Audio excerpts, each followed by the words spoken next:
राजन् सजात्मनव्यः कुरु न पर्ति उद्यमम् चक्रुः उग्रसेन प्रचोदिताः तथा श्रुत्वा नारदोक्तेन राजन् सदात्मन्यवः कुरु न पर्ति उद्यमम् चक्रु उग्रसेन प्रचोदिताः तथा श्रुत्वा नारदोक्तेन राजन् सजातमन्व्यः कुरून् पर्ति उद्यमम् चक्रुः उग्रसेन प्रचोदिताः तथा श्रुत्वा नारदोक्तेन राजन् सजातमन्व्यः कुरून् पर्ति उद्यमम् चक्रु उग्रसेन प्रचोदिताः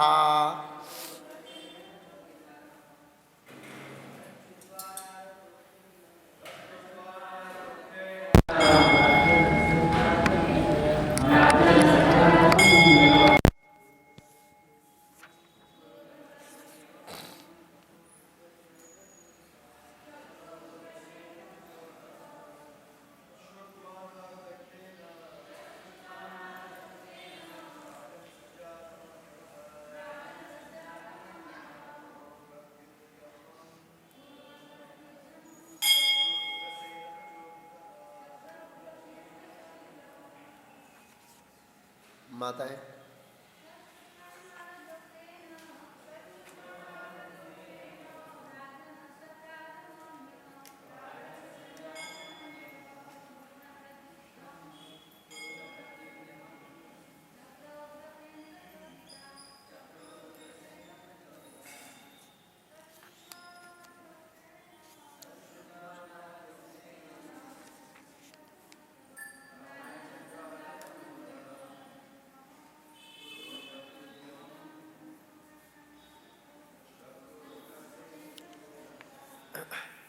शब्दार्थ अनुवाद और तात्पर्य शिला इसी भक्ति विधान स्वामी प्रभुपाद जी के शिष्यों के द्वारा तथा यह श्रुत्वा सुनकर नारद मुनि के उक्तेन कथनों से राजन हे राजा परीक्षित सजात जागा हुआ मन्यवः जिसका क्रोध कुरुओं के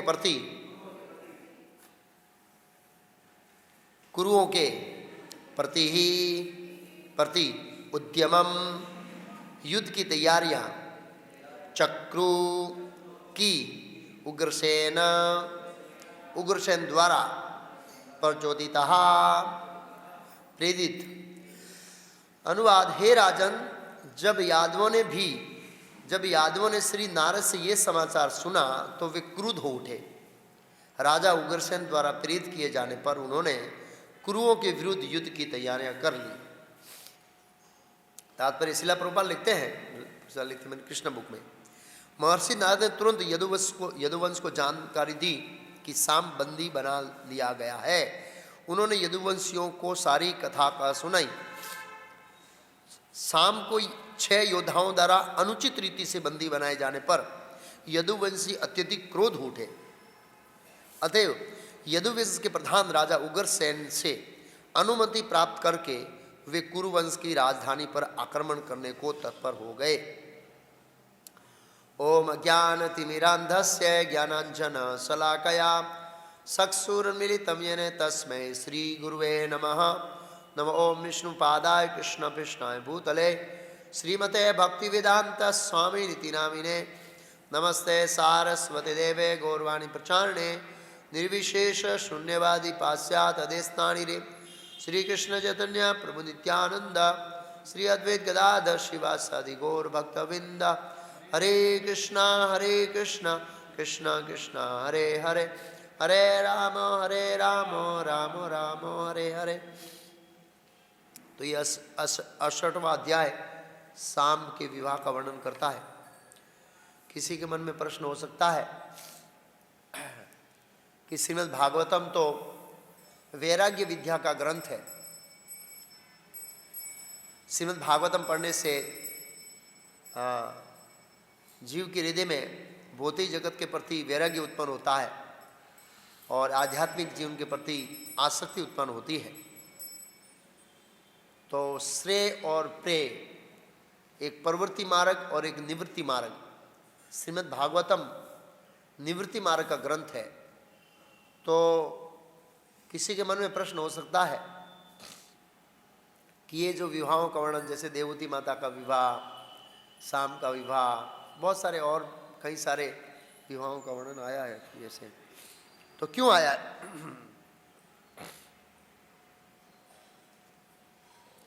निवृत्ति मार्ग के अंदर ये विवाहों का वर्णन क्यों है, ये मन में प्रश्न हो सकता है। तो ये जो 10वें स्कंद में विवाहों का वर्णन है वो अलग पर्पस के लिए है, और उससे पहले जो कर्ण मुनि और देवहूति का जो विवाह का प्रसंग है वो तो वर्णाश्रम धर्म के अंतर्गत है, और वो जो विवाह का प्रसंग है वो निवृत्ति मार्ग के लिए ही है। उससे व्यक्ति निवृत्ति मार्ग की ओर अग्रसर होता है, उसके लिए पूरा कर्ण मुनि और देवहूति माता का विवाह का प्रसंग लिया गया है। किस तरह व्यक्ति को ब्रह्मचारी, गृहस्थ, वानप्रस्थ और संन्यास चारों आश्रमों का पालन करते हुए भगवान को प्रसन्न करना चाहिए, तो वो संदेश इसलिए। लेकिन ये 10वें स्कंद में खास करके भगवान कृष्ण के परिवार या उनके पुत्रों के विवाह का, भगवान के स्वयं का विवाह का, पुत्रों के विवाह का वर्णन क्यों है? तो ये जो शाम इत्यादि है ये सब भगवान के पार्षद हैं, और भगवान हमेशा अपने पार्षदों की कीर्ति बढ़ाने के लिए उत्सुक रहते हैं। श्रीमद् भागवत में भगवान कपिल देव अपनी माता देवहूति को कहते हैं कि भगवान विष्णु का जो रूप है, क्या शब्द, अनुग्रहात तत्कर्ते न, हमेशा भगवान उत्सुक रहते हैं अनुग्रह करने के लिए, उत्सुक ऐसा बताया। उनकी एक मुद्रा बताइए, बस तैयार है भक्तों पर अनुग्रह करने के लिए। इस तरह से एक मुद्रा का लक्षण बताया भगवान कपिल देव ने, अनुग्रह करने के लिए तैयार रहते हैं। तो श्रीमद् भागवतम सात्वत संहिता कहा जाता है। सात्वत संहिता, सात्वत संहिता मतलब भगवान और भक्तों के बीच की संबंध की संहिता, जिसमें भगवान और भक्तों के बीच में प्रगाढ़ संबंध उत्पन्न करने वाला ये ग्रंथ है सात्वत। और भगवान को सात्वताम पति कहा है, सात्वतियों के पति। सात्वत मतलब भक्त और पति में स्वामी। भगवान कृष्ण सात्वत के पति है, भक्तों के पति है, स्वामी है। इस तरह से भगवान अपने पुत्रों का यश बढ़ाना चाहते हैं, जो उनके निजी भौतिक जगत में उनके पुत्र के रूप में प्रकट हुए हैं, लेकिन ये भगवान के बहुत ही करीब, निजी और घनिष्ठ पार्षद है। उनकी महिमा स्थापित करने के लिए भगवान इस तरह से लीलाएं करते हैं।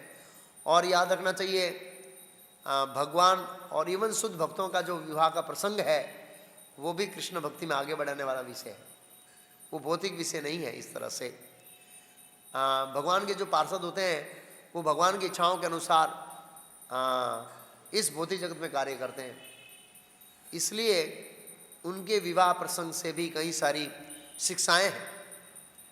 ये सामान्य जीव नहीं है, ये तो भगवान के अत्यंत पार्षद है और भौतिक जगत में भगवान के पुत्र के रूप में प्रकट हुए हैं, इसलिए ये लिया गया है प्रसंग।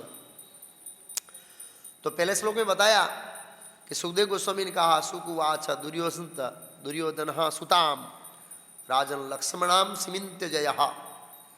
सुखदेव गोस्वामी के राजन, जाम्बवती के पुत्र शाम ने जो सदैव युद्ध में विजयी होता है, दुर्योधन की पुत्री लक्ष्मणा का उसके स्वयंवर समोवर से अपहरण कर लिया। तो ये वैदिक संस्कृति के अनुसार, शास्त्रों के अनुसार क्षत्रियों को विवाह करने का एक प्रकार है, अपहरण करना। तो कोई बोल सकता है ये जबरदस्ती नहीं है, नहीं ये जबरदस्ती नहीं है, लेकिन ये क्षत्रिय में ही अलाउ है, दूसरे वर्ण में अलाउ नहीं है। क्षत्रियों के लिए जाओ, क्षत्रियों के लिए कुछ विवाह है, वैश्यों के लिए कुछ प्रकार के विवाह है, सॉरी ब्राह्मणों के लिए कुछ प्रकार के विवाह है, क्षत्रियों के लिए कुछ प्रकार के विवाह है, वैश्यों के लिए कुछ प्रकार के विवाह है और शूद्रों के लिए कुछ प्रकार के विवाह है। ये सब शास्त्र में बताया और ये जो हो रहा है वो शास्त्र के अंतर्गत है। स्वयंवर, जैसे पितामह भीष्म गए थे काशीराज के दरबार में और अम्बा अंबिका अम्बालिका को लेके आ गए, इस तरह से कई सारे स्वयंवर से अपहरण करते हैं। तो इससे शूरवीरता का पता लगता है कि हरण करने वाला कितना शूरवीर है। और वैदिक संस्कृति के अनुसार हर राजा चाहता है कि मेरी पुत्री के साथ मेरा जमाई शूरवीर हो, ऐसा उनका इच्छा रहता है। तो उसमें कोई गलत नहीं है, हर्ष होता है कई बार ऐसे शूरवीर अपनी पुत्री का हरण करके ले जाता है। तो महाभारत में हम देखते हैं कि जब द्रौपदी का विवाह करने का बारी आया तो द्रुपद महाराज ने अर्जुन का चयन किया। हालांकि द्रुपद महाराज उनसे पराजित हुए थे, बंदी बना के ले गए थे, लेकिन गर्व था और वो अर्जुन से संबंध बनाना चाहते थे और कोई संबंध नहीं बना सकते, इसलिए बोला मेरी पुत्री से विवाह कराऊंगा, भले ही मैं उससे हार गया। भौतिक जगत में जिससे हार जाते हैं उससे कट्टी दुश्मनी रहती है, दुश्मनी नहीं। ये एक क्षत्रिय का गौरव होता है इस तरह से। तो ये प्रथा थी, तो ले गए तो ये तो कौरवों के ऊपर बहुत कलंक लग गया बड़ा कि एक बच्चा आके सबों के सामने पुत्री ले गया, तो ये तो इज्जत का सवाल है। तो भगवान कई बार ऐसे प्रसंग खड़े करते हैं जिससे हमारे अनर्थ बाहर निकलते हैं। तो यहाँ कौरवों के अनर्थ बाहर आएंगे इस तरह से। तो दूसरे श्लोक में कहा है कौरवः कुपिता ऊचू दुर्विनीत, दुर्विनीत शब्द का प्रयोग किया है। अयम अभर्कः कदर्थी कृत्य कन्याम आकाम अर्हत बलात्।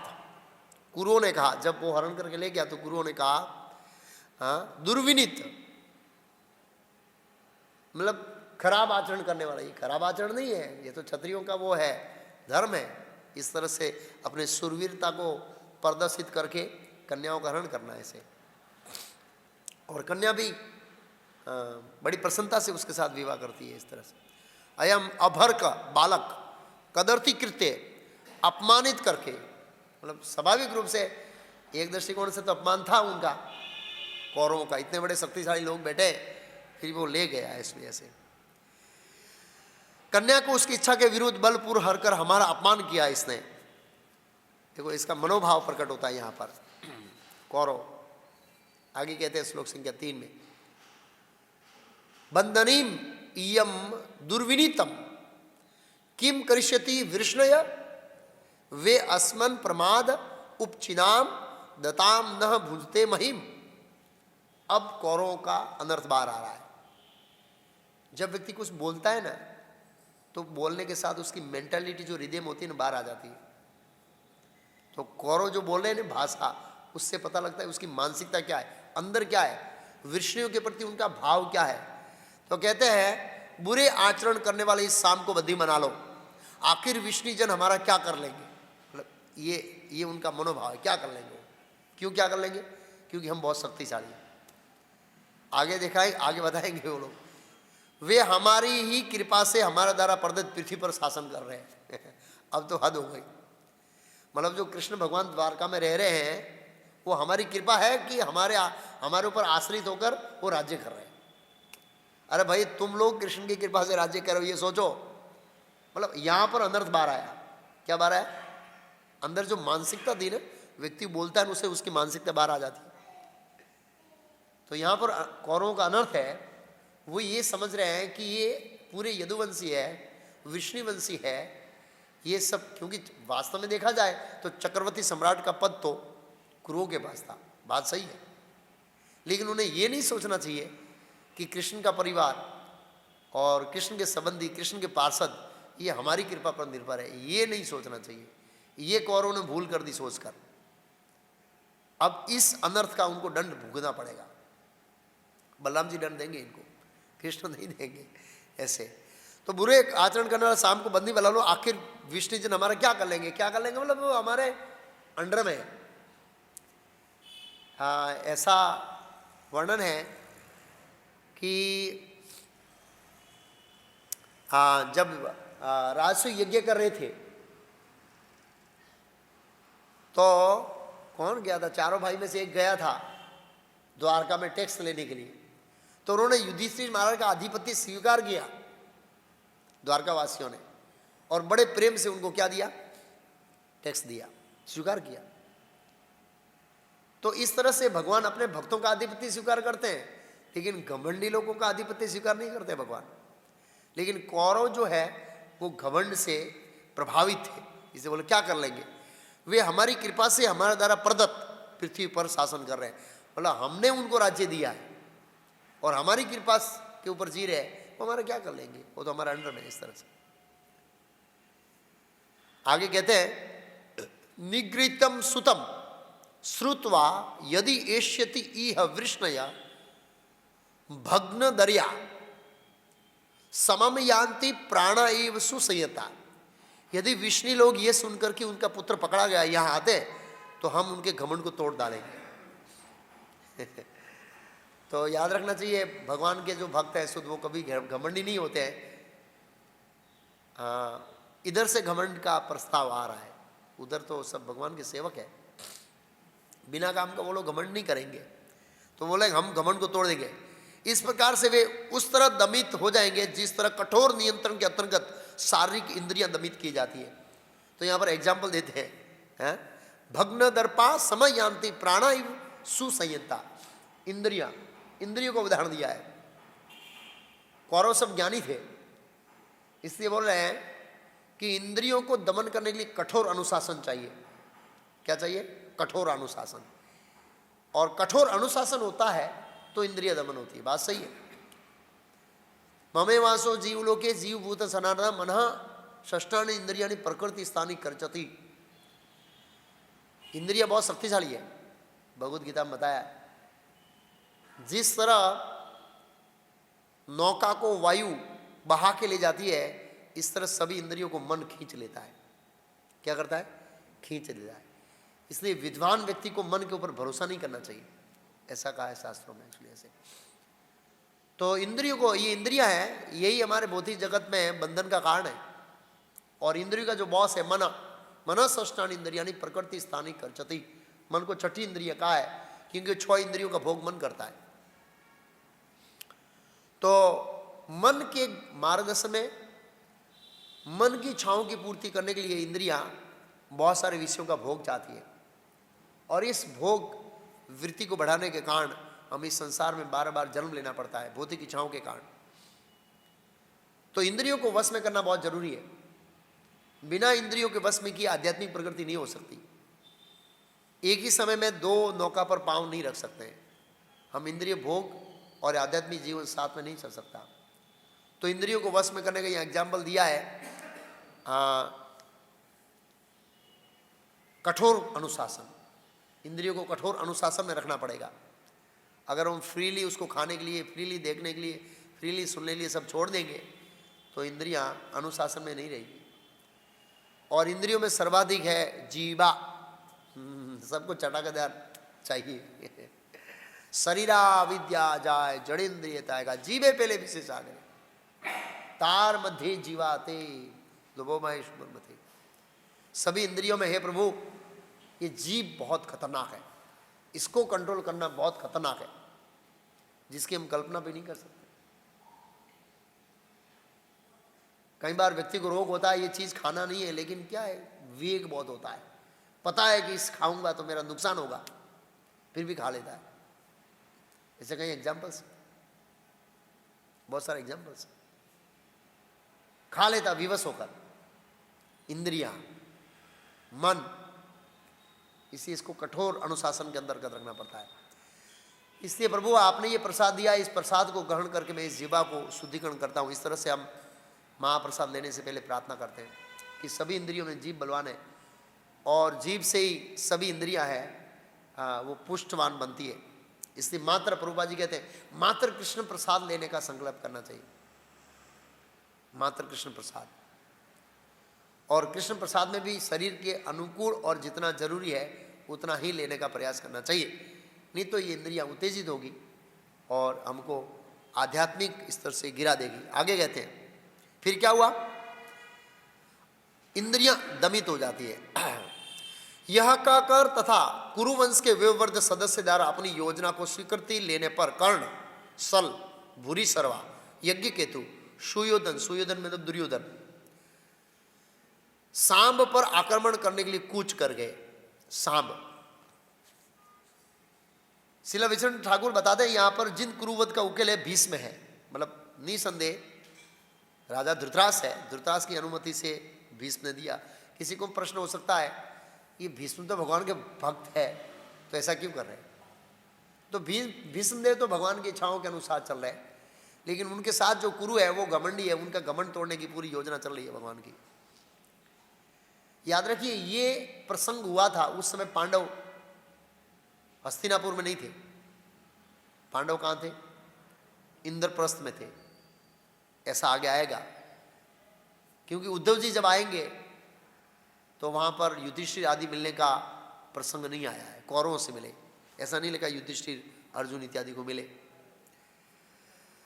तो भीष्म थे, भीष्म ने कनिष्ठ जनों को इस प्रकार अनुमति दी, कनिष्ठ मतलब उनके अंतर्गत नीचे, चूंकि चाम ने कुमारी का स्पर्श कर लिया अतएव ये दूसरा पति स्वीकार नहीं कर सकती। भीष्म ने बोला अब विवाह तो उनसे ही होगा, भीष्म के मन में ऐसा था कि हम विवाह से उनके करेंगे, लेकिन कौरवों का अपमान किया इसलिए उनको दंड देके विवाह करेंगे। बोला बच्चे को हानि नहीं पहुंचना चाहिए, उसको पराजित करना है। क्या करना है, हराना है, मारना नहीं है, चोट नहीं पहुंचनी चाहिए भीष्म ने कहा। तो वैदिक संस्कृति के अंदर जिस कन्या का पुरुष स्पर्श कर देता है उससे ही उसका विवाह होता है। अभी परिस्थिति बहुत अलग हो गई है एक्चुअली ऐसे। तो भी तुम इसे बंदी बना लो और इसे अपना अनुचित कार्य तथा हमारे पराक्रम के विषय वक्तव्य दिला दो, लेकिन किसी भी हालत में जान से न मारा जाए। कुछ आचार्यों का कहना है कि भीष्मदेव भी साथ में गए थे, वो साथ में थे, कुछ का कहना है कि भीष्मदेव नहीं गए, अलग अलग मत है। दष्ट्वा अनुवाद्यम साम धृतराष्ट्रान महारथा प्रत्युप्त रुचिर चापम तस्तो सिंह इव एकलहा। दुर्योधन तथा उसके साथियों को अपनी ओर से दौड़ते हुए देखकर महारथी साम ने अपना सुंदर धनुष धारण किया और सिंह की तरह अकेला खड़ा हो गया। यहाँ पर साम का जो शौर्य था वो सिंह की तरह था। तो आगे बताएगा ऐसे कि अचिंत्य शक्ति से समन्वित थे। कौन, साम, भगवान के पार्षद होने के कारण भगवान अपने भक्तों के अंदर अचिंत्य शक्ति का संवर्धन कर सकते हैं अपने भक्त के हृदय में। जैसे महाराज प्रियव्रत ने अपने रथ पर सवार होकर सुमेरु पर्वत की एक साइड की ओर सूर्य बराबर प्रकाश नहीं दे रहा था, संतुष्ट नहीं हुए, स्वयं रथ पर बैठ कर गए और सूर्य की दिशा को बदल दिया, दिन की जगह रात कर दिया, रात की जगह दिन कर दिया। तो परीक्षित महाराज ये सुनकर आश्चर्यचकित हो गए, ये कैसे हो सकता है, एक सामान्य जीव, और उनके रथ के पहियों से तो 7 भूमंडल के खंड पड़ गए। तो सुखदेव गोस्वामी ने कहा भगवान के भक्तों की शक्ति को आप मापने का अपने क्या बोले सीमित बुद्धि से समझने का भूल मत करना। भगवान अपने भक्तों को अचिंत्य शक्ति दे सकते हैं जिसकी हम कल्पना नहीं कर सकते। महाभारत में वर्णन है कि भगवान कृष्ण चाहते थे कि अर्जुन मेरा सुदर्शन चक्र उपयोग करे और किसको मारे, सबको मार के युद्ध पूरा कर दे, ऐसा चाहते थे भगवान। लेकिन भगवान की इच्छा थी कि अर्जुन अपनी सूरवीरता का भी प्रदर्शन करे इस तरह से। तो भगवान एक अपने शुद्ध भक्त को अचिंत्य शक्ति दे सकते हैं जिसकी कोई कल्पना नहीं कर सकता है। ब्रह्मा जी जीव तो है और भगवान के शुद्ध भक्त है, कितना शक्ति दिया है ब्रह्मा जी को, पूरे ब्रह्मांड की रचना करना, कितने सारे जीवों का पालन पोषण है, सर्जन करना इत्यादि दिया है। खड़ा हो गया, खड़ा होने के बाद क्या हुआ, पकड़ने के लिए कृत संकल्प कुरु कर्ण इत्यादि धनुर्धरों ने जोर जोर से साम से कहा 18 युद्ध करो युद्ध करो। वे उसके पास गए और उस पर बाणों की वर्षा करने लगे। स्वाभाविक है, कोई ललकारता है तो क्षत्रिय भाग नहीं सकता है। हे कुरुश्रेष्ठ, चूंकि कृष्ण के पुत्र साम को कुरुगण अनीति से तंग कर रहे थे, अनीति से, वो नीति से युद्ध नहीं कर रहे थे। नीति का युद्ध है एक महारथी से एक महारथी का युद्ध होगा, इन 6 ने घेर लिया उनको अनीति से। तो यहां पर उन्होंने अधर्म का आचरण किया है इस तरह से। इस श्लोक में कहा है अचिंत्य भार, अचिंत्य भार, तो प्रभुपाद जी कहते हैं अचिंत्य पर कहा, भगवान कृष्ण के पुत्र के रूप में यदुवंश का गौरवपूर्ण पुत्र साम अचिंत्य शक्तियों से समन्वित था। उनके अचिंत्य शक्तियां थी साम के अंदर। तो फिर उन्होंने क्यों कुरुओं को हराया नहीं? तो एक बच्चा कुरुओं को हरा के जाता है तो बहुत ज्यादा ही अपमान होगा कुरुओं का। इसलिए भगवान ने सोचा कि बलराम जी इसको दंड दे तो अच्छा है। क्योंकि क्या है, बलराम जी के साथ थोड़ा संबंध अच्छा था। किसका? कौरवों का। बलराम जी की विशेष सहानुभूति थी किससे? दुर्योधन से। किसी ने प्रश्न किया कि भाई दुर्योधन तो बलराम का भक्त था, तो भगवान कृष्ण को समझने से क्यों नहीं समझा? दुर्योधन भगवान का भक्त था, लेकिन बलराम जी का भक्त था, लेकिन स्वार्थी भक्त था। उसको रुचि थी गदा सीखने से। बलराम जी को गदा अच्छी आती थी और इस कारण से उन्होंने बलराम जी की शरण ली थी। नहीं कि मुक्ति प्राप्त करने के लिए, नहीं कि भक्ति प्राप्त करने के लिए, नहीं कि उनकी सेवा करने के लिए। उनका मनोभाव था कि मैं क्या करूं, बलराम जी से गदा का सीखूं और भीम को पराजित करूं। ये उनके मन में उद्देश्य था। तो स्वार्थी भक्त था ऐसा बलराम जी का, मात्र कृष्ण का नहीं। स्वार्थी, अचिंत्य शक्ति संबंधी। अपने अद्भुत धनुष को टंकार करते वीर साम ने बाणों से कर्ण आदि 6 योद्धाओं पर प्रहार किया। उसने 6 रथों को अपने ही उतने ही 4 घोड़ों की टोली को 4 बाणों से, प्रत्येक सारथी को एक एक बाण से भेद डाला। इसी तरह रथ की बांगडोर संभालने वाले रथी महान धनुर्धर भी प्रहार किया। शत्रु योद्धाओं ने शाम को उसके इस पराक्रम के प्रदर्शन के लिए बधाई दी। मतलब ये क्षत्रिय है, जब सामने वाला पराक्रम दिखाता है तो अपने आप को घृणा फील नहीं करता है, सामने वाली प्रशंसा करता है, ईर्ष्या नहीं करता है, प्रशंसा करता है। महाभारत में वर्णन है, जब कर्ण और अर्जुन का युद्ध हो रहा था तो अर्जुन का शौर्य देखकर कर्ण ने शल्य मामा का सामने बड़ा प्रशंसा किया अर्जुन के लिए, लेकिन उन पर फिर भी बोला कि मैं इसको जीतूंगा। प्रशंसा करने के बाद बोला मैं इसको जीतूंगा, अर्जुन को छोड़ूंगा तो नहीं। उन्होंने शल्य मामा को कहा कि मैं उसकी धनुष्य की रस्सी तोड़ देता हूं, लेकिन मैं दूसरा बाण छोड़ता हूं उससे पहले अर्जुन अपनी धनुष्य की रस्सी बांध देता है। इस करके उसका बखान किया और बांध ही नहीं देता है, बांध कर सामने बाण काटने के लिए तैयार हो जाता है। इतना पराक्रम था। तो ये क्षत्रिय का एक स्वभाव होता है। इस तरह से सामने वाले से पराजित होते हैं तो भी ग्लानि नहीं होती है।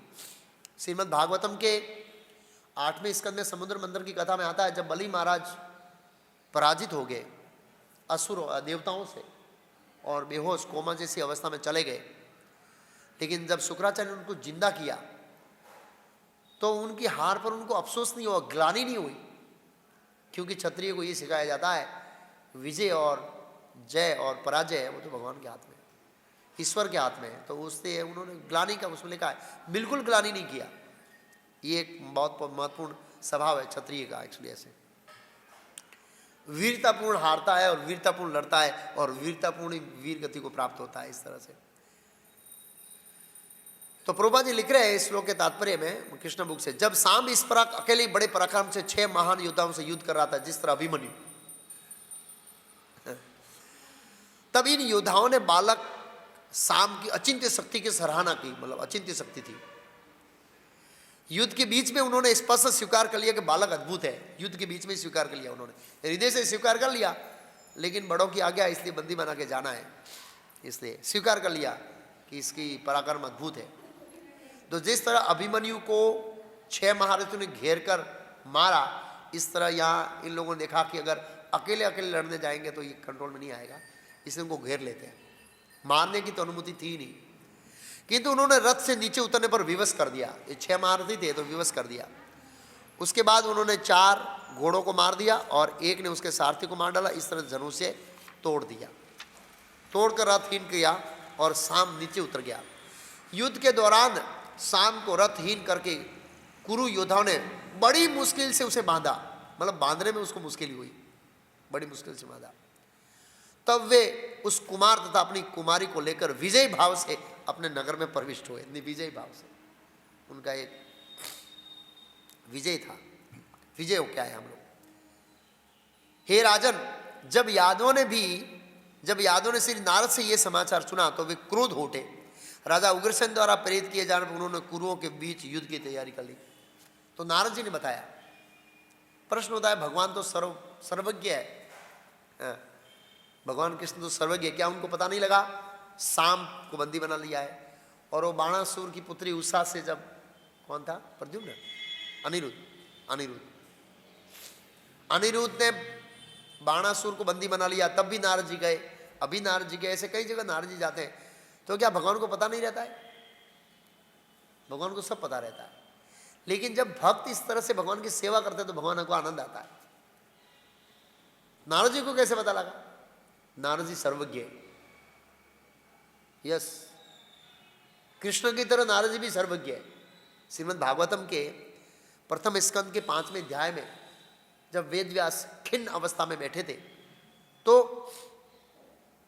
नारद जी आए और वेद व्यास ने उनका पूजन करने के बाद उनको कहा कि मेरी असंतुष्टि का कारण बताइए। बोला आप सभी जीवों के हृदय में प्रवेश करने में समर्थ है। सभी जीवों के हृदय में तो जीव कैसे प्रवेश कर सकता है? भगवान प्रवेश कर सकते हैं ना।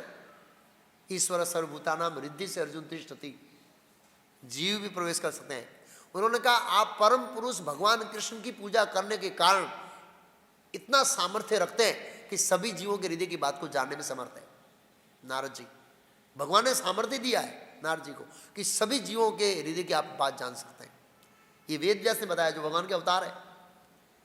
तो भगवान कई बार अपने भक्तों को शक्ति देते हैं। तो नारद जी को शक्ति दिया भगवान ने। इस ब्रह्मांड में क्या हो रहा नारद जी 1 सेकंड में जान सकते हैं। और विशेष कृष्ण लीला चल रही थी तो नारद जी का फोकस कहाँ पर था? इस भूमंडल पर और विशेषकर ये भूखंड पर था जब भगवान की इष्टा वो रोज देखते थे नारद जी भगवान की लीलाओं को। उन्होंने देखा कि शाम को बंदी बना दिया तो नारद जी गए। तो भगवान इस तरह से सेवा स्वीकार, भगवान की सेवा की कोई जरूरत नहीं है, लेकिन भगवान भक्तों के प्रयास का भोग करते हैं। किसका भोग करते हैं? हम राजभोग खिलाते हैं भगवान को, वो आइटम का भोग नहीं करते भगवान। हमने बनाने में कितना प्रयास किया है उसका भोग करते हैं। भगवान तो चिंतामणियों के महल में रहते हैं, हम मंदिर भगवान को बना के देंगे उसका भोग नहीं करेंगे, लेकिन हमने कितना श्रम किया है भगवान के लिए, कठिन परिश्रम, वो परिश्रम का भोग करते हैं भगवान। भोक्तारम यज्ञ तपसाम स्वर्ग लोक महेशम सुहदम सर्वभूतानाम। भगवान हमारा परिश्रम देखते हैं, इसने कितनी कठिनाई और कितनी भावनाओं के साथ ये सेवा की है, उसका भोग करते हैं, आइटम का भोग नहीं करते हैं। भगवान तो आत्माराम है और ये तो सब उनका ही है, वो क्या भोग करेंगे। लेकिन जब एक भक्त परिश्रम से भगवान कृष्ण की कुछ सेवा करता है तो भगवान बड़े प्रसन्न होते हैं, वो परिश्रम का भोग करते हैं भगवान। इसलिए प्रभुपाद जी ने एक श्लोक के तात्पर्य में लिखा है कि भक्तों को बड़ी कठिन परिश्रम से भगवान की सेवा करनी चाहिए। कठिन परिश्रम, जैसे प्रभुपाद जी ने किया, न अपना सोना देखा, न खाना देखा, न आराम देखा, रात को जागे थे प्रभुपाद जी। इस उम्र के अंदर हमको बड़ी कठिनाई होती है, 70 साल की उम्र में रात को जागना इतना आसान नहीं है। कठिन परिश्रम किया प्रभुपाद जी ने कृष्ण के लिए, कठिन परिश्रम। पूरे दिन लोगों से व्यवहार करना, शिष्यों की समस्याओं का समाधान करना, बर्डन लेना स्वैच्छिक रूप से। प्रभुपाद जी को बोला नहीं क्या था कि आप इतना कष्ट लो। प्रभुपाद जी ठीक है थोड़ा मूवमेंट चलाएंगे, बाद में मेरे शिष्य कर, नहीं, प्रभुपाद जी ने कठिन बर्डन लिया। इस तरह से भक्तों को बर्डन लेके कठिनाइयों को झेलते हुए कृष्ण की सेवा में प्रचार करना चाहिए। रामानुचारी को देखिए, मध्वाचारी को देखिए, इन्होंने कितना चैलेंज लेते हुए कठोर संघर्ष किया है। पांडवों ने संघर्ष किया युद्ध के अंदर कृष्ण की सेवा करने के लिए। भगवान ने बोला मेरे लिए युद्ध करो, मैं चाहता हूं, और अर्जुन ने कठिन श्रम किया। तो इस तरह से कठिन श्रम का भोग करते हैं भगवान, ये हमको स्वीकार कर समझना चाहिए। तो नारद जी से भगवान ये सेवा लेना चाहते हैं, इसलिए से इससे तो नारद जी ने जानकारी दी, यदुवंशी को क्रोध आया और उग्रसेन महाराज से अनुमति प्राप्त की। महाराज, राजा तो उग्रसेन महाराज थे द्वारका के, भगवान कृष्ण सेवक थे भगवान होते हुए भी। किंतु बलराम, आगे लिखा, शांत हेतुवा तो ताम्रान सदद वृष्णि पुंगवान नेशम करुणाम वृष्णाम कली कलीम उपवाहा। अब बलराम जी के लिए एक शब्द आया करुणाम, कलीम कली मल अपह, कलयुग के कला का मल को हटाने वाले। बलराम जी के लिए क्या आया? बलराम का मतलब है बल देने वाले। कली कलीम, कलीम कली, मल अपहम, मल मीन्स कलमस, बलराम जी को यहाँ कहा गया है। किंतु बलराम ने विष्णु वीरों के क्रोध को शांत किया। बलराम जी को पता है ये जो गए तो भयंकर युद्ध होगा और संबंध बिगड़ेगा, और आगे महाभारत युद्ध होने वाला बलराम जी को पता है, इसलिए अभी शांत रखना पड़ेगा। ये महाभारत युद्ध की पहले की घटना है, जब पांडव युद्ध प्रश्न में थे तब की घटना है। कलह के युग को शुद्ध करने वाले, बलराम जी का क्या शब्द का अर्थ बताया? कलह के युग को शुद्ध करने वाले। तो हम हरे कृष्ण महामंत्र जप करते हैं तो उसमें राम नाम एक बलराम को इंगित करता है, और भगवान के नाम उच्चारण से कलयुग के वातावरण क्या होता है? शुद्धि होता है। इस तरह से शुद्ध करने वाले। कुरुओं तथा विष्णुओं के बीच कलह नहीं चाहते थे, अतः वे ब्राह्मणों तथा परिवार के गुरुजनों बड़े बूढ़ों को साथ लेकर अपने रथ पर हस्तिनापुर गए। उनका रथ सूर्य के तरह तेजों में था। जब वे जा रहे थे ऐसा लग रहा मानो प्रधान ग्रहों का घिरा हुआ चंद्रमा हो, मतलब चंद्रमा अलग अलग उनसे घिरा हुआ था, जब चंद्रमा चलता है तो इस तरह जा रहे। उनका उपमा दी गई भव्य बलराम जी। बलराम जी की थोड़ी सहानुभूति थी दुर्योधन इत्यादि के ऊपर, कौरवों के ऊपर, इसलिए वो बोले मैं ये झगड़ा सॉल्व करूंगा, आप लोग मत जाइए। हस्तिनापुर पहुंचकर बलराम नगर के बाहर एक बगीचे में गए। क्यों बगीचे में गए? घर क्यों नहीं गए सीधा? अगर उनके घर गए तो युद्ध नहीं कर सकते, उनको डांट नहीं सकते, उनका वो आतिथ्य घर का स्वीकार किया है, फिर आपको कॉम्प्रोमाइज करना पड़ेगा। बलराम जी बड़े नीति के आचार्य थे। वो बाहर रुके, और बाहर रुक क्या जाने लगे? मनोवृत्ति, कुरु चाहते क्या? युद्ध चाहते या फिर दूसरा कुछ चाहते? एक भक्त का मेरे ऊपर मेल आया कि इन दो भक्तों से मेरे को बात करना है, तो मैं समझ गया कि इसके मन में कुछ गड़बड़ चल रहा है। तो मैंने दूसरे भक्त को बोला भाई इसको फ़ोन कर। वो फ़ोन से पता लग गया कि इसकी मनोवृत्ति ठीक नहीं है, मैंने उसको फ़ोन ही नहीं किया। कुछ बुक डिस्ट्रीब्यूशन की कंप्लेंट के बारे में था। मैंने दूसरे भक्त से फ़ोन कराया, उससे उसकी मनोवृत्ति बाहर आ गई। मतलब मेरा सब्जेक्ट अलग था, उनका सब्जेक्ट अलग था, लेकिन मैंने उसकी मनोवृत्ति जान ली कि उनकी मनोवृत्ति क्या है। तो यहाँ पर बलराम जी बाहर रुक कर किसी को भेजेंगे, किसी को नहीं, उद्धव जी को भेजेंगे, और कौरवों के अंदर जो मनोवृत्ति पड़ी है वो उन्होंने क्या की? जान ली। तो प्रभुपाद जी लिखते हैं जब बलराम हस्तिनापुर की सीमा पर पहुंचे तो उन्होंने नगर में प्रवेश नहीं किया, अपितु नगर के बाहर एक छोटे से उद्यान गृह में डेरा डाल दिया। तब उन्होंने उद्धव से कहा, उद्धव प्रिय से मास धृतराष्ट्र बुभुत्सया, कुरु के प्रमुखों से भेंट करके उनके पूछे कि यदुवंश से युद्ध करना चाहते हैं या समझौता करना चाहते हैं, मनोवृत्ति जानना चाहते थे। अंबिका पुत्र धृतराष्ट्र, भीष्म, द्रोण, बाहिक, दुर्योधन को समुचित आदर देकर उद्धव ने उन्हें बतलाया कि भगवान बलराम आज गए। आदर दिया उन्होंने।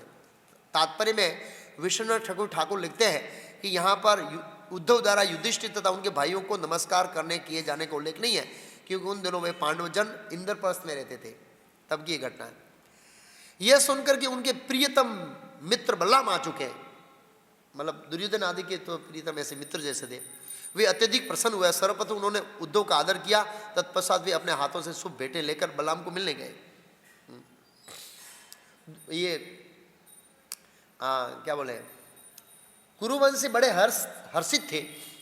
तो विश्वनाथ ठाकुर कहते हैं क्यों हर्षित थे? क्योंकि बोला बलराम जी युद्ध नहीं करेंगे, झगड़ा नहीं करेंगे, और शांति से इस केस को निपटा देंगे, इसलिए वो थोड़े खुश भी थे और ये भी थे। उनको पता नहीं है कि जब बलराम जी गुस्सा होते हैं ना तो किसी को ही नहीं छोड़ते। ते संयम यथानायम गामम यम नवदेत्य तेसाम तत्प्रभाव ज्ञापनेषु शीर्षा बलम। वे भगवान बलराम के पास गए, कौन? कौरव। गौओं तथा अर्घ्य की भेंटों से यथोचित विधि से उनकी पूजा की। कुरुओं में से उन लोगों ने जो उनकी असली शक्ति से परिचित थे भूमि पर दंडवत करके उनका सम्मान किया, साक्षात प्रणाम किया। तो पूर्व वालों के भीष्मदेव ने साक्षात प्रणाम किया, लेकिन कृष्ण को साक्षात प्रणाम नहीं किया है। कृष्ण के साथ अलग भाव है और बलराम जी के साथ उनका भाव अलग है, इस तरह से। लेकिन ऐसा कहा है कि जब भगवान कृष्ण आए थे शांति धून कर, तो भगवान कृष्ण ने पिता भीष्म का चरण स्पर्श किया था। तो पिता भीष्म ने पूछा था, वासुदेव आप ये उल्टा कर्म करने कब से शुरू कर दिए? ऐसे ये शिष्टाचार भगवान पालन कर रहे हैं, दूसरों को बता रहे हैं, बड़ों का सम्मान करना चाहिए। प्रणाम किया। फिर बंधून कुल शासन श्रुत्वा पृष्ठवा शिवम, शिवम मीन्स कुशल मंगल पूछा। परस्परम अब उ राम बभारे अविकलम वचा, सब कुशल समाचार पूछने के बाद गंभीर शब्दों में बलराम जी ने कहा। कैसे शब्दों में? गंभीर शब्दों में कहा। बलराम जी एकदम सीरियस थे, क्योंकि उनके परिवार के सदस्य को बंदी बनाया गया। प्रभुपाद तात्पर्य लिखते हैं, एक दूसरे को कुशलता पूछकर उन्होंने एक दूसरे का स्वागत किया। जब ये औपचारिकता पूरी हो गई तो बलराम ने गंभीर स्वर से अत्यंत धैर्यपूर्वक उनके विचार तर्थ निम्नलिखित शब्द प्रस्तुत किए। अब बलराम बोले, उग्रसेन क्षितेशेषो यद् आज्ञायत प्रभु तद अगर्य श्रुत्वा कुरुम दिशम विलंबितम। बलराम जी ने कहा, राजा उग्रसेन हमारे स्वामी तथा राजाओं के भी शासक है। बलराम जी देखो कैसे मनोभाव है, हमारे स्वामी है। कौन? उग्रसेन। हालांकि सबके स्वामी तो बलराम जी और कृष्ण है, लेकिन स्वामी उग्रसेन है, शासक है। तुम लोग एकाग्रचित से सुन लो, जो तुम लोगों ने करने के लिए कहा है उसे तुरंत कर दो। सीधा आदेश दिया है कि राजा उग्रसेन ने जो तुम लोगों को करने के लिए कहा है वही कर दो बस। राजा उग्रसेन ने कहा, यदि तुम में से कई ने अधर्म का सहारा लेकर धर्म के सिद्धांतों पर चलने वाले अकेले प्रतिद्वंदी को पराजित किया है, फिर भी मैं पारिवारिक सदस्यों में एकता बनाए रखने के लिए सब सहन कर रहा हूं। यह संदेश दिया कि एक तो तुम लोगों ने अधर्म किया है, एक योद्धा था सामने 6 लोगों को पराजित किया, लेकिन ये मैं सहन कर रहा हूं। क्षत्रिय सहन नहीं करता है, क्योंकि परिवार में एकता बनाए रखने के लिए। बलराम के पराक्रम, साहस तथा बल से पूरित उनकी शक्ति के समरूप इन शब्दों को सुनकर कौरवगण क्रोध उठे और इस प्रकार बोले। बस बलराम जी ने इतना बोला तो कौरव क्रोधित हो गए। इसमें क्रोधित होने की कौन सी बात है? कुरु नायकों ने कहा, ओह ये कितनी विचित्र बात है, काल की गति कितनी दुर्लभ है। अब पैरों की जूती सिर पर चढ़ना चाहती है। ये कौरवों को शोभा नहीं देता है। पैरों की जूती कहां चढ़ना चाहती है? यहां से कौरवों का अहंकार प्रकट होता है, जो हम जब बात करते हैं तो निकल जाता है? जिसमें राज मुकुट शोभित है। उस जूती में क्या शोभित है? राज मुकुट। काल प्रत्याद्वृत शब्दों से असहिष्णु कुरुगण ये निष्कर्ष निकाल रहे हैं कि अब अधम कलयुग आने वाला है, क्योंकि कलयुग में ऐसे होते हैं जो निम्न लोग होते हैं, वो राजा के सिर पर चढ़ना चाहते हैं। ऐसे यहां पर कुरुगण संकेत करते हैं कि अध्यम कलयुग शुरू होता है, क्योंकि वे ये दावा कर रहे हैं कि एक जूती उस सिर पर चढ़ना चाहती है जिस पर राज मुकुट रखा है। मतलब जिस सिर पर राज मुकुट रखा है उस सिर पर जूती चढ़ना चाहती है। मतलब कौरव ये समझते हैं कि ये विष्णु और यदुगुण हमारे जूतों के समान है। अब तो हद हो गई, ये लिमिट क्रॉस कर गए। भगवान के परिवार को इस तरह से समझना ये बहुत बड़ा अपमान है। ये बोलना भी कितना बड़ा अपराध है, लेकिन ये अहंकार बोलता है व्यक्ति का। जब अहंकार होता है ना, शब्दों में बाहर आ जाता है एक्चुअली ऐसे।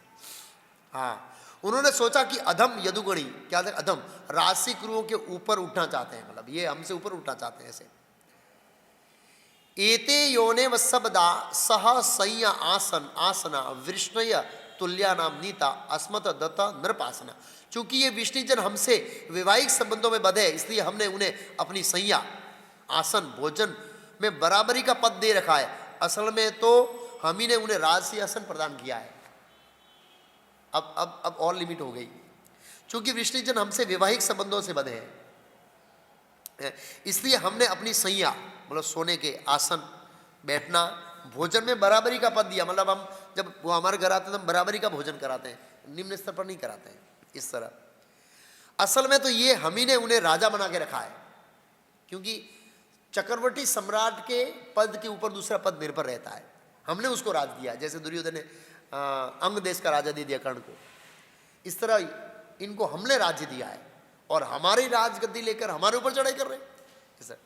चूंकि हमने परवाह नहीं की, इसलिए ये चरमरी के पंखे तथा संग श्वेत छाता सिंहासन राज सिंह का भोग कर सके। प्रभुपाद जी लिखते हैं कृष्ण बुक में, कुरुगण सोच रहे थे कि यदुओं को चाहिए कि हमारी उपस्थिति में ऐसी राजसी सामग्री का प्रयोग ना करें, छत्रना सिंहासन का उपयोग ना करें। इस तरह से और राजसंज्ञा का उपयोग ना करे, किंतु हमने अपने परिवार शब्दों के कारण उसे ऐसा करने को रोका नहीं है। मतलब उपकार करके बता रहे हैं। अस्मद उपेक्षा शब्दों का प्रयोग करके कुरुगण ये कहना चाहते हैं कि वे राजसी ठाट माठक का उपयोग इसलिए कर सके कि हमने इस बात को गंभीरता से नहीं लिया, हमने सीरियस नहीं लिया आप लोगों को। अगर हमने सीरियस लिया होगा तो आपको इतना सुख भोग नहीं मिलता। जैसा कि श्रील विश्वनाथ ठाकुर ने व्याख्या की, गुरुओं ने सोचा उनके द्वारा इन वस्तुओं का उपयोग करने के विषय में चिंता करना आदर सूचक हो सकता है, किंतु वास्तव में उनके प्रति ऐसा कोई आदर भाव है नहीं। चूंकि निम्न कुल के अतएव उनका आदर नहीं होना चाहिए, अतः हम उनका आदर नहीं करते। मतलब निम्न कुल के समझते हैं विष्णुवंश को, और यदुवंश को निम्न कुल, और कुरुवंश को क्या समझते हैं? श्रेष्ठ। बौद्ध जगत में ऐसा होता है। हम देखते हैं पहले ब्राह्मण और क्षत्रियों और दूसरों के बाद ये जाति विवाद खड़ा हुआ, ब्राह्मण अपने आप को श्रेष्ठ समझता था। इसलिए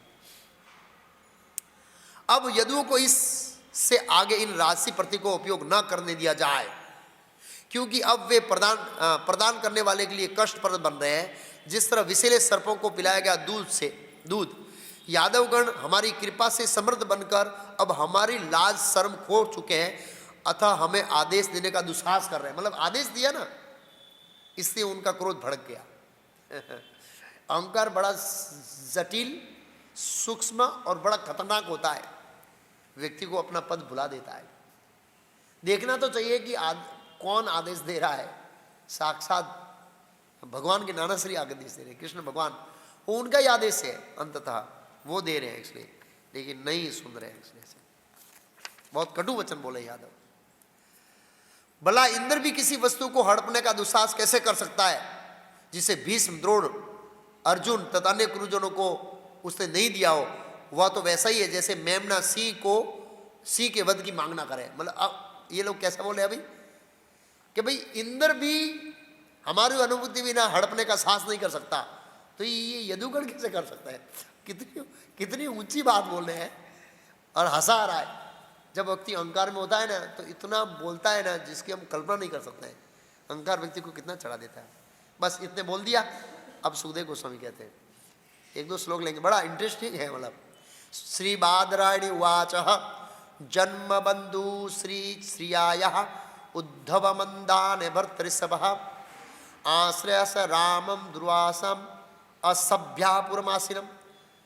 बादरायण ने कहा, हे भारतों में श्रेष्ठ, अपने उच्च जन्म तथा संबंधों के ऐश्वर्य से फूल कर कुपिया हुए घमंडी कुरु जब वे कटु वचन बलराम को कह चुके तो वे अपने नगर को वापस चले गए। बलराम जी को सुनाकर वो चले गए, कोई बात नहीं किया, समझौता करेंगे, युद्ध करेंगे, कुछ नहीं बोला। सुखदेव कैसे बोले, कुपा हुए घमंडी, घमंडी का है। बलराम जी फिर आगे कहते हैं, दृष्ट्वा कुरूणाम दोसल्याम श्रुत्वा आश्वाइनी स अच्युत कोप सरम दुष्वेत्य प्रहन्न मुहु। कुरुओं के दुराचरण को देखकर उनके भद्दे शब्दों को सुनकर अच्युत भगवान बलराम क्रोध से उबल पड़े। उनका मुखमंडल देखने में भयावना था और बार बार हंसते हुए भी इस प्रकार बोले। बलराम जी को हंसाया। बलराम जी ने क्या कहा? बलराम जी ने कहा, स्पष्ट है कि इन बदमाशों की विविध वासनाओं ने इन्हें इतना दंभी बना दिया है कि वे शांति चाहते ही नहीं है।